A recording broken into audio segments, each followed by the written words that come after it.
Hello students, कैसे हो आप सभी लोग। तो आज मैं आपको एक पोएम पढ़ाऊंगा। इस पोएम का नाम है फोटोग्राफ। तो ये जो पोएम है हमारी क्लास 11th की पोएम है और ये हॉर्नबिल जो बुक है हमारी इंग्लिश की, तो इस बुक की पोएम है, हॉर्नबिल की पोएम है। ठीक है, फर्स्ट पोएम है और इस पोएम से रिलेटेड जो भी टॉपिक्स हैं उस सबको कवर किए जाएंगे। जैसे सेंट्रल आइडिया भी मैं समझाऊंगा इस पोएम की और लाइन बाय लाइन एक्सप्लेन करूंगा इस पोएम को। ठीक है, वर्ड मीनिंग के साथ वो भी, और कुछ पोएट्री डिवाइस को भी हम समझेंगे। तो चलिए स्टार्ट करते हैं फिर और इस पोएम को समझते हैं। वीडियो को एंड तक देखना है आपको। ठीक है, देखो जो पहला स्टेंजा है हमारा इस पोएम का, इसको स्टार्ट करने से पहले आपको पता होना चाहिए कि इस पोएम की पोएट का नाम क्या है। तो पोएट का नाम है शर्ली टोल्सन। ठीक है, the cardboard shows me how it was when the two girl cousins went pedalling. तो देखो यहाँ पर क्या कहा जा रहा है। देखो जो कार्डबोर्ड है, कार्डबोर्ड क्या होता है, ये a thick piece of paper होता है। ठीक है, यानी स्टिफ पेपर होता है जिसमें फ़ोटो लगाई जाती है। तो एक तरीके से ये फ्रेम होता है फ़ोटो को लगाने के लिए, फ़ोटो को सहारा देने के लिए। और ये जो कार्डबोर्ड है ये पुराने समय में यूज़ किया जाता था। तो एक मोटा कागज़ होता है जिसमें फ़ोटोज़ लगाई जाती हैं। ठीक है, मेमोरी के लिए। तो देखो ये जो कार्डबोर्ड है, शोज़ मी यहाँ पर मी कौन है, मी यहाँ पर है पोएट शर्ली टोल्सन। तो ये जो कार्डबोर्ड है वो दिखाती है, किसको दिखाती है, पोएट को दिखाती है। और क्या दिखाती है, how it was when the two girl cousins went pedalling. तो ये जो कार्डबोर्ड है वो ये दिखाती है कि जब दो लड़कियां, दो कजन्स पेडलिंग करने गई थी। तो पेडलिंग का मतलब यहाँ पर है वॉकिंग बेयरफुट इन शैलो वाटर, यानी समुद्र के उथले पानी में नंगे पैर चलना, समुद्र के किनारे चलना। तो इसी को हम क्या कहते हैं, पेडलिंग कहते हैं। जब दो लड़कियां, दो कजन्स पेडलिंग करने गए थे, समुद्र के किनारे चल रहे थे, तो ये सब चीज़ें पोएट उस फोटोग्राफ में देखती हैं। Each one holding one of my mother's hands. तो पोएट कहती हैं कि हर एक ने, ईच वन यानी हर एक ने, होल्डिंग मतलब पकड़ रखा था, one of my mother's hands यानी हर एक ने मेरी मदर का जो हाथ है उसको पकड़ा हुआ था, होल्ड किया हुआ था। तो पोएट कहती हैं कि मेरी जो मदर हैं और मेरी मदर वो समुद्र किनारे पैडलिंग करने गई थी अपने दो कज़न्स के साथ। तो उन दो कज़न्स ने मेरी मदर का हाथ पकड़ा हुआ था। तो कुछ इस तरीके से आप देख सकते हो। ठीक है, यहाँ पर जो दो लड़कियाँ हैं, ये दो लड़कियाँ पोएट की मदर की कज़न्स हैं। तो ये बीच में जो हैं वो पोएट की मदर हैं। ठीक है, तो बीच में जो लड़की है वो है पोएट की मदर। इसके आगे, and she the big girl some 12 years और सो। तो यहाँ पर कहा जा रहा है कि जो ये बड़ी लड़की है, शी द बिग गर्ल, जो बड़ी लड़की है, बीच में जो बड़ी लड़की खड़ी है वो कितने साल की है, लगभग 12 साल की है। यहाँ पर और सो का मतलब होता है 12 साल की या 12 साल से कम एज की या फिर ज़्यादा एज की, क्योंकि पोएट सिर्फ गेस कर रही हैं। पोएट फोटोग्राफ को देखती हैं। ठीक है, और फोटोग्राफ को देख करके वो देखती क्या है, वो ये देखती हैं कि दो कज़न्स, मेरी मदर के जो दो कज़न्स हैं वो पेडलिंग करने गए थे मेरी मदर के साथ, बीच में गए थे। ठीक है, समुद्र किनारे चल रहे थे और उन दो कज़न्स ने, मेरी मदर के दो कज़न्स ने मेरी मदर का हाथ पकड़ रखा था। तो ये पोएट कह रही हैं इस स्टेंजा में, समझ गए। चलो, और उनकी मदर की एज क्या है, 12 साल लगभग है। तो यहाँ पर आप देख सकते हो, ये यहाँ पर मैंने कुछ इसके वर्ड मीनिंग्स भी लिख दिए हैं, डिफ़िकल्ट वर्ड। लेकिन ये जो आप देख सकते हो ये अभी स्टेंजा कंप्लीट नहीं हुआ है, ये कुछ पार्ट्स हैं, आगे के पार्ट्स को समझते हैं। तो ये स्टेंजा 1 है, इसके कुछ और लाइन से इसको भी समझते हैं। All three stood still. तीनों लड़कियां, सभी तीनों लड़कियां स्टूड स्टिल। स्टूड का मतलब यहाँ पर क्या है, खड़ी थी। स्टिल का मतलब एक जगह खड़ी थी। ठीक है, ना हिल रही थी ना डुल रही थी, सब एक जगह खड़े थे तीनों के तीनों। टू स्माइल, और स्माइल कर रही थी। थ्रू देयर हेयर, यानी अपने बालों के बीच में से वो स्माइल कर रही थी। इसका मतलब ये है कि वहाँ पर हवा चल रही थी जिसकी वजह से पोएट की मदर के फेस पे बाल उड़ रहे थे। तो वो तब भी स्माइल कर रही थी क्योंकि तीनों की तीनों फ़ोटो खिंचवा रही थी। तो तीनों लड़कियाँ यानी कि उनकी मदर भी वो समुद्र किनारे गए थे और फ़ोटो खिंचवा रहे थे और वो वहाँ पर स्माइल कर रहे थे। हवा भी चल रही थी और पोएट की मदर के बाल भी उड़ रहे थे, फेस पर भी बाल आ रहे थे, तब भी वो स्माइल कर रही थी। At the uncle with the camera, और जो फ़ोटो खींच रहे थे वो कौन थे, वो उनके अंकल थे और वो कैमरा लेकर फ़ोटो खींच रहे थे और उनके अंकल फ़ोटो खींच रहे थे। और पोएट की जो मदर है और पोएट की मदर की जो दो कज़न्स हैं वो तीनों एक जगह खड़ी थी, स्माइल कर रही थी और उसी कैमरे से फ़ोटो खिंचवा रही थी। अ स्वीट फेस, एक प्यारा सा चेहरा, my mother's that was before I was born. तो पोएट यहाँ पर कह रही हैं एक प्यारा चेहरा मुझे दिखता है उस फोटो में, माई मदर्स, जो प्यारा चेहरा था मेरी मदर का। तो मेरी मदर का वो प्यारा सा स्वीट फेस था, that was before I was born, यानी ये फ़ोटो उस समय की है। ये जो प्यारा फेस जो पोएट देख रही हैं ये उस समय की बात है जब पोएट पैदा भी नहीं हुई थी। तो पोएट के पैदा होने से पहले की ये तस्वीर पोएट देख रही है, और पोएट की मदर जो है उस समय 12 ईयर्स ओल्ड की थी, 12 साल की थी लगभग, और काफ़ी स्वीट फेस था पोएट की मदर का। And the sea which appears to have changed less washed their terribly transient feet. यहाँ पर देखो काफ़ी डीप मीनिंग है। तो यहाँ पर कहा जा रहा है और जो समुद्र है, ठीक है, पोएट कह रही हैं और जो समुद्र है which appears to have changed less, जो बिल्कुल भी नहीं बदला है, जो समुद्र है वो बिल्कुल भी नहीं बदला है। चेंज्ड लेस का मतलब ये होता है, चेंज्ड का मतलब बदलना और लेस का मतलब होता है कम, ठीक है, जो बहुत ही कम बदला है। और अपीयर्स, यहाँ पर अपीयर्स का मतलब होता है प्रतीत होना, दिखना। तो जो समुद्र है वो कम बदलता हुआ दिख रहा है किसको? पोएट को। Washed their terribly transient feet, तो वॉश्ड का मतलब धो दिया है, किस चीज़ को धोया है? टेरिबली। टेरिबली का मतलब यहाँ पर है वेरी या फिर एक्सट्रीमली, यानी बहुत ज़्यादा। और ट्रांजिएंट का मतलब, ट्रांजिएंट का मतलब होता है टेम्पररी, यानी जो परमानेंट नहीं होता है, कुछ टाइम के लिए होता है, यानी अस्थाई, ठीक है। उस समुद्र ने क्या चीज़ धोई है? ट्रांजिएंट फीट को, फीट मतलब पैर, तो वो जो टेम्पररी जो फीट है, यानी पैरों के जो निशान हैं, यानी जब पोएट की मदर वहाँ पे जब गई थी, समुद्र किनारे चल रही थी, वॉक कर रही थी, तो वहाँ पे पैरों के निशान पड़ जाते हैं। तो समुद्र के लहरों ने उस पोएट के मदर के जो पैरों के निशान है उसको धो दिया है, वॉश कर दिया है। तो यहाँ पर डीप मीनिंग ये है कि यहाँ पर जो समुद्र है उसको कहा जा रहा है इमोर्टल। समुद्र जो है वो इमोर्टल होता है, यानी अमर होता है, यानी कि वो कभी ख़त्म नहीं होगा, वो वैसा का वैसा ही रहेगा, ठीक है, उसके अंदर कोई बदलाव नहीं होगा, वो परमानेंट रहेगा वहाँ पर समुद्र। बट जो ट्रांजिएंट फीट, यानी कि यहाँ पर ह्यूमन की बात हो रही है, इंसान की बात हो रही है, इंसान के नेचर की बात हो रही है, तो इंसान जो है वो परमानेंट नहीं होता है, ह्यूमन परमानेंट नहीं होता है, वो ट्रांजिएंट रहता है, वो टेम्पररी रहता है। तो यहाँ पर सी को ह्यूमन से कंपेयर किया जा रहा है। पोएट कह रही हैं कि समुद्र वैसा का वैसा ही है, बट मेरी जो मदर है वो अब नहीं रही हैं, क्योंकि जो ह्यूमन होते हैं वो अस्थाई होते हैं, वो कुछ टाइम के लिए ही होते हैं, समझ गए, तो वो परमानेंट नहीं होते। तो यहाँ पर पोएट अपना दुख जता रही है कि अब पोएट की जो मदर है वो नहीं रही हैं। चलो, ये था हमारा फर्स्ट स्टेंजा। सेकंड स्टेंजा की बात करते हैं। सम 20-30 ईयर्स लेटर, यानी 20-30 साल के बाद, Sid laugh at the snapshot, see Betty and Dolly, Sid say, and look how they dressed us for the beach. The sea holiday was her past, mine is her laughter, both wry with the labored ease of loss. तो poet यहाँ पर कहती हैं कि लगभग 20-30 साल के बाद सीड लाफ, यहाँ पर सीड का मतलब क्या होता है? देखो, सी मतलब वह, और यहाँ पर जो डी लगा है एपोस्ट्रोफी के बाद, इसका मीनिंग होता है वुड। तो ये वुड जो है ये कॉन्ट्रैक्शन है, कॉन्ट्रैक्शन में लिखा हुआ है, सी वुड। लाफ का मतलब हंसना, स्नैपशॉट मतलब फोटोग्राफ। तो पोएट कह रही हैं कि जो मेरी मदर है, मेरी मदर उस स्नैपशॉट को देख करके हंसती हैं। तो ये घटना कब की है? ये है 20-30 साल के बाद।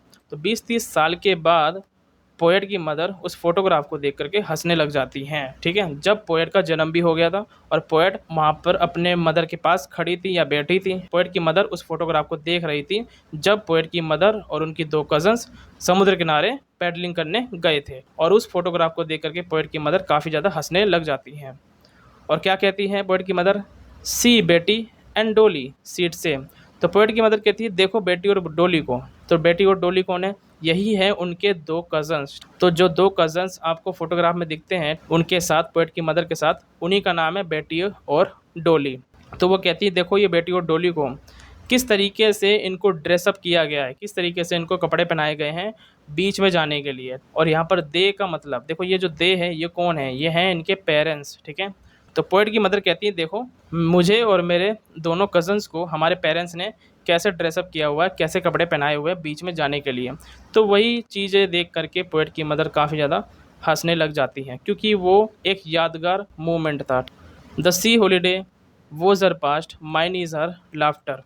तो यहाँ पर पोएट कहती हैं जो सी हॉलीडे है, यानी छुट्टी बिताने के लिए, अपनी हॉलीडे बिताने के लिए वो समुद्र के किनारे जाते हैं पेडलिंग करने के लिए, तो वो उनका पास्ट था, यानी उनकी मदर का पास्ट था, यानी वो जो ब्यूटीफुल जो मोमेंट वहाँ पर बिताया था समुद्र के किनारे, तो वो पोएट की मदर का क्या था? पास्ट था, वो बीत चुका था।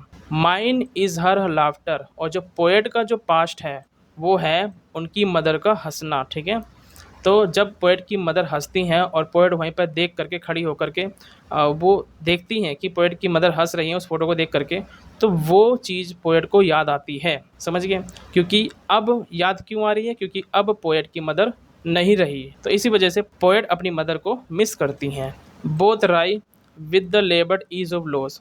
देखो यहाँ पर राई का मतलब क्या होता है, राई का मीनिंग होता है showing quite sadness with humour. तो इसका मतलब ये है कि वो डिसअपॉइंटेड है, वो बहुत ज़्यादा सैड है, और अपने ह्यूमर यानी जो हंसी मजाक है, जो जो वो हंस रही हैं, स्माइल कर रही हैं, ठीक है, तो उस हंसी में वो अपने दुख दर्द को, सैडनेस को छुपा रही हैं, समझ गए। तो एक तरफ तो दोनों खुश भी हैं और दूसरी तरफ वो दोनों सैड भी हैं, डिसअपॉइंटेड भी हैं। इसी का मतलब होता है राई। तो पोएट की मदर क्यों खुश थी, पोएट की मदर इसलिए खुश थी क्योंकि वो उस फोटोग्राफ को देखती हैं और वो अपने उस पुराने बीते दिनों को याद करती हैं जब वो हॉलीडे मनाने समुद्र किनारे गई थी। और अब उनकी मदर सैड क्यों है, सैड इसलिए हैं क्योंकि वो लम्हा अब दोबारा वापस नहीं आ सकता है, वो मोमेंट दोबारा वापस नहीं आ सकता है। इसी वजह से वो पोएट की मदर काफ़ी ज़्यादा सैड हो जाती हैं, समझ गए। और पोएट के लिए खुशी इस बात की है कि उन्होंने अपनी मदर को हंसते हुए देखा था, तो वो उनके लिए एक मेमोरेबल मोमेंट है। और सैड इसलिए है पोएट क्योंकि अब उनकी, पोएट की जो मदर है वो इस दुनिया में नहीं है, समझ गए। तो इसी का मतलब राई होता है एक तरफ हंसना और दूसरी तरफ दुख व्यतीत करना। Both wry with the laboured ease of loss. इसका मीनिंग ये होता है कि दोनों ही, बोथ का मतलब क्या है, दोनों, यानी पोएट और उनकी मदर दोनों ही डिसअपॉइंटेड हैं। राय का मतलब मैं बता चुका हूँ, इसका मीनिंग ये भी होता है डिसअपॉइंटेड, ठीक है। तो दोनों ही डिसअपॉइंटेड हैं, किस लिए, क्योंकि दोनों ने ही कुछ ना कुछ खोया है। पोएट ने अपनी मदर को खोया है और दूसरी तरफ प्यारा सा मोमेंट खोया था जब वो समुद्र किनारे हॉलीडे मनाने गए थे, तो वो मोमेंट अब वो चला गया था, वो बचपन उन्होंने खो दिया था, समझ गए। तो दोनों ही डिसअपॉइंटेड हैं और उसको एक्सेप्ट किया गया है। ईज का मतलब क्या होता है यहाँ पर, कंफर्ट, कामनेस, ठीक है। और हिंदी में बोले तो सहजता, आराम, या फिर इसका एक और मीनिंग होता है एक्सेप्ट करना। तो वो कंफर्ट से उन्होंने लॉस को जो है काफ़ी ज़्यादा एक्सेप्ट किया है, ठीक है। और उसको एक्सेप्ट करने में काफ़ी ज़्यादा मुश्किलात आई हैं, बहुत हार्ड है वो, बहुत डिफ़िकल्टी के साथ, बहुत मुश्किल हालातों के साथ उन दोनों ने अपने लॉस को एक्सेप्ट किया है, समझ गए। तो ये था स्टैंजा 2। अब देखो स्टैंजा 3 है ये हमारा। Now she is been dead nearly as many years as that girl lived and of this circumstance there is nothing to say at all, it's silence silences. यहाँ पर पोएट कहती हैं कि अब, नाउ का मतलब अब, शी इज़ बीन डेड, अब वो डेड हैं, कौन, उनकी मदर, ठीक है। तो उनकी जो मदर हैं अब वो इस दुनिया में नहीं रही हैं, समझ गए। नियरली, लगभग, एज मैनी ईयर्स, तो पोएट कहती हैं कि पोएट की जो मदर हैं वो डेड हो चुकी हैं, ठीक है, अब वो इस दुनिया में नहीं रही हैं। तो उनको इस दुनिया में गए हुए काफ़ी ज़्यादा ईयर्स हो गए हैं, ठीक है, काफ़ी साल बीत चुके हैं, और उतने साल बीते हैं जितने की वो लड़की उस फोटोग्राफ में दिख रही हैं, ठीक है। तो उस फोटोग्राफ में कितने साल की थी वो, 12 साल की थी उनकी मदर। तो उतने ही साल बीत चुके हैं उनकी मदर को मृत्यु हुआ है, ठीक है। तो उनकी मदर जो है अब दुनिया में नहीं रही हैं, तो उतने ही ईयर्स हो गए हैं पोएट को अपनी मदर को खो करके। एंड ऑफ दिस सर्कमस्टेंसेस, और ये जो सर्कमस्टेंस यानी कि ये जो परिस्थिति है पोएट के लिए, there is nothing to say at all, अब ये जो परिस्थिति है तो अब उनके पास कुछ भी कहने को नहीं है और बहुत ज़्यादा दुखी हैं वो। इट्स साइलेंस साइलेंसेस, देखो यहाँ पर इट्स का मीनिंग क्या है, तो यहाँ पर इट्स का मीनिंग है फोटोग्राफ, ठीक है। तो फोटोग्राफ का जो साइलेंस है, साइलेंस मतलब खामोशी, तो फोटोग्राफ की जो खामोशी है वो साइलेंसेस मतलब फोटोग्राफ की खामोशी पोएट को साइलेंस कर देती हैं, समझ गए। तो फोटोग्राफ की जो खामोशी है वो पोएट को काफ़ी ज़्यादा चुप करा देती है, उनके पास कोई शब्द नहीं है अपने दुख को बयां करने की। तो ये था स्टेंजा 3। अब इस पोएम के सेंट्रल आइडिया को समझते हैं। देखो, the central idea of the poem a photograph by Shirley Toulson is that life passes through different stages and time changes everything. तो ये जो सेंट्रल आइडिया इस पोएम का, अ फोटोग्राफ का, इस पोएम को लिखा किसने, शर्लेट टोल्सन, जैसे कि मैं बता चुका हूँ इस पोएम के पोएट हैं। तो वो कहती हैं कि जो लाइफ है वो डिफरेंट स्टेजेस से होकर गुजरती है, लाइफ अलग अलग स्टेजेस से होकर के गुजरती हैं। तो वो अलग अलग स्टेजेस कौन से हैं, childhood passes into youth, youth turns into old age and the finally death comes to old. तो वो बताती हैं कि पहले बचपन आता है, जब इंसान का जन्म होता है तो वो बचपन के स्टेज में होता है, उसके बाद फिर वो यूथ में टर्न लेता है, उसके बाद यूथ से फिर वो ओल्ड एज में जाता है, और ओल्ड एज के बाद फाइनली डेथ हो जाती है। तो ये सभी इंसानों को 4 स्टेज से होकर गुजरना पड़ता है। पहले बचपन होता है, फिर उसके बाद जवानी, फिर उसके बाद बुढ़ापा, और फाइनली डेथ। तो इन 4 स्टेजेस से होकर के गुजरना पड़ता है। तो पोएट ये कहती हैं और ये कहते हैं कि ह्यूमन जो होते हैं वो परमानेंट नहीं होते हैं, वो टेम्पररी होते हैं। The poetess shows how memories remain alive through photographs. In the poem, the poetess mother looks at an old photograph of her childhood taken at the beach with her cousins. तो जो poet हैं वो ये बताती हैं कि जो memories होती हैं, ठीक है, जो यादें होती हैं, वो यादें कैसे जिंदा रहती हैं। फोटोग्राफ्स के जरिए भी वो यादें को कैप्चर किया जा सकता है और उसको जिंदा रखा जा सकता है। इन द पोएम, इस पोएम में जो पोएटेस है शर्ले टोल्सन, उनकी जो मदर है वो अपने बचपन की पुरानी फ़ोटो को देखती है। Taken at the beach with her cousins, और वो जो फोटो खींचा गया था वो बीच पे खींचा गया था उनके कजन्स के साथ, ठीक है, उनके अंकल ने उस फोटो को खींचा था। She remembers her happy childhood days and feels nostalgic because these moments can never return. तो पोएट की मदर वो अपने बचपन के खुश मोमेंट को वो याद करती हैं, उन दिनों को याद करती हैं, बचपन के दिनों को याद करती हैं, और उनको बचपन का दिन याद आ जाता है जब वो उस फोटोग्राफ को देखती हैं, ठीक है। और वो जानती हैं कि ये जो मोमेंट है वो कभी वापस नहीं होगा, वो रिटर्न कभी नहीं होगा, ठीक है।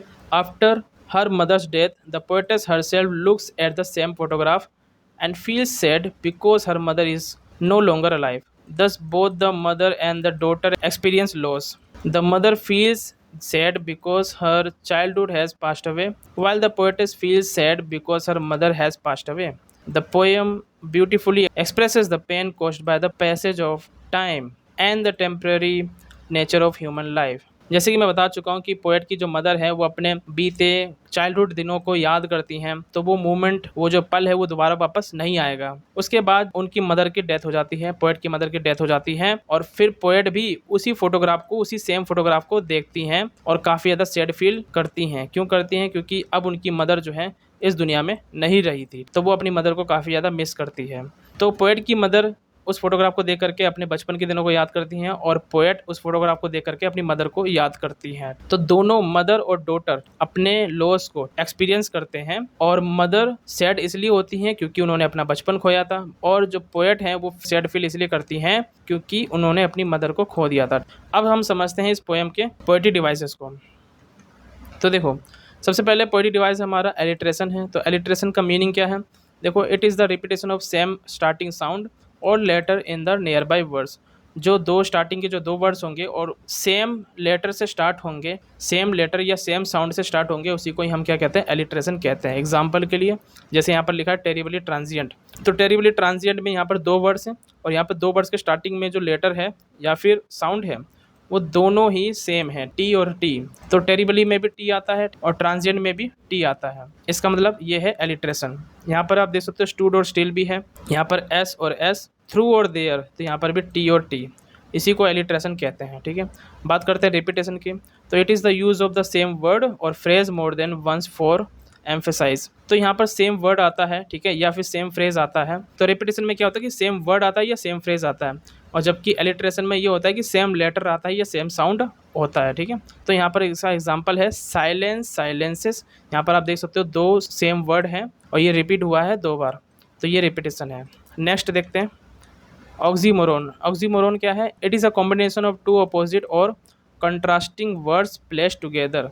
तो यहाँ पर दो अपोजिट वर्ड जो हैं एक साथ आते हैं, उसी को ही क्या कहते हैं? ऑक्सीमोरोन कहते हैं। जैसे कि आप यहाँ पर देख सकते हो लेबर्ड और ईज, ठीक है। लेबर्ड का मतलब क्या होता है? हार्ड होता है। ईज का मतलब क्या होता है? ईजी होता है, आसान होता है, कंफर्ट होता है। तो ये इसका मीनिंग होता है, दो अपोजिट वर्ड हैं। यहाँ पर आप देख सकते हो लेबर्ड का मतलब डिफिकल्ट या फिर एफर्ड, और ईज का मीनिंग होता है कंफर्ट, ठीक है। तो दोनों अपोजिट वर्ड हैं ये, ठीक है। तो इसको बोलते हैं oxymoron. Personification, it is a figure of speech where non living things are given human qualities. तो पर्सोनिफिकेशन का मतलब होता है वो फिगर ऑफ स्पीच जो नॉन लिविंग थिंग्स को ह्यूमन क्वालिटीज़ देते हैं, यानी कोई निर्जीव चीज़ को इंसान के गुण देते हैं, उसी को पर्सोनिफिकेशन कहते हैं। जैसे the cardboard shows me how it was. यहाँ पर कहा जा रहा है जो कार्डबोर्ड है वो दिखाता है। तो कार्डबोर्ड क्या है? एक नॉन लिविंग थिंग है। कार्डबोर्ड जो है वो नॉन लिविंग थिंग है, वो कुछ दिखा थोड़ी सकता है। तो यहाँ पर जो है इंसान के गुण दिए गए हैं कार्डबोर्ड को, इसलिए ये पर्सोनिफिकेशन है यहाँ पर। और इट्स साइलेंसेस साइलेंस, तो यहाँ पर जो इट है वो क्या है, वो एक फोटोग्राफ है। तो इट क्या है, एक फोटोग्राफ है। और यहाँ पर बताया गया है कि जो फोटोग्राफ है उसके जो खामोशी है वो सबको साइलेंस कर देती है। तो इसका मतलब क्या है, फोटोग्राफ को एक गुण दिया गया है, इंसान की क्वालिटी दी गई है और ये कहा जा रहा है कि फोटोग्राफ और पोएट को साइलेंस कर देती है, चुप करा देती है, जबकि ऐसा नहीं होता। फोटोग्राफ एक नॉन लिविंग थिंग है और वो ऐसा नहीं कर सकते। तो ये था इस पोएम के poetic devices. So I hope आपको समझ में आए होंगे। फिर भी अगर आपको कोई डाउट है so you can ask me any doubt in the comment section. तो चलिए फिर मिलते हैं नेक्स्ट क्लास में।